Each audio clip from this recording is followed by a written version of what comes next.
कारागृहातील बंद्यांचे मनपरिवर्तन होऊन त्यांचे समाजाच्या मुख्य प्रवाहात पुनर्वसन व्हावे यासाठी सकारात्मक वातावरण आणि नातेवाईकांशी संवादाची सुविधा महत्त्वाची आहे। याच उद्देशाने सांगली जिल्हा कारागृहातील नवीन मुलाखत कक्षाचे उद्घाटन माननीय पालकमंत्री चंद्रकांतदादा पाटील यांच्या हस्ते करण्यात आले। 62 लाखांच्या निधीतून उभारण्यात आलेल्या या सुसज्ज मुलाखत कक्षांमुळे बंद्यांना नातेवाईक तसेच वकिलांशी अधिक चांगल्या पद्धतीने संवाद साधता येणार आहे।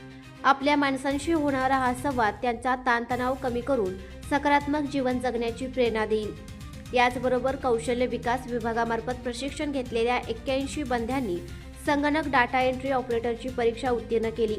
यावेळी कारागृहात असलेल्या 15 बंद्यांना प्रमाणपत्रांचे वितरण करण्यात आले। मुक्तीनंतर नव्याने आयुष्य उभे करण्यासाठी हे कौशल्य त्यांच्यासाठी निश्चितच उपयुक्त ठरेल। सुधारणा, कौशल्य आणि पुनर्वसनाच्या माध्यमातून प्रत्येक व्यक्तीला नव्या आयुष्याची संधी मिळणे हीच खरी सकारात्मक सामाजिक परिवर्तनाची दिशा असल्याचे पालकमंत्र्यांनी सांगितले। या कार्यक्रमास आमदार सुधीर गाडगीळ, जिल्हाधिकारी डॉक्टर मैना घोष, जिल्हा नियोजन अधिकारी अशोक पाटील, जिल्हा सरकारी वकील ॲडव्होकेट प्रमोद भोकरे, सार्वजनिक बांधकाम विभागाचे कार्यकारी अभियंता अमर नलवडे, विशेष कार्य अधिकारी बाळासाहेब यादव, कारागृह अधीक्षक विजय कांबळे, कौशल्य विकास विभागाचे प्रभारी सहाय्यक आयुक्त हनुमंत नलवडे, नगरसेविका स्वाती शिंदे, तुरुंग अधिकारी माधुरी मोरे आदी उपस्थित होते।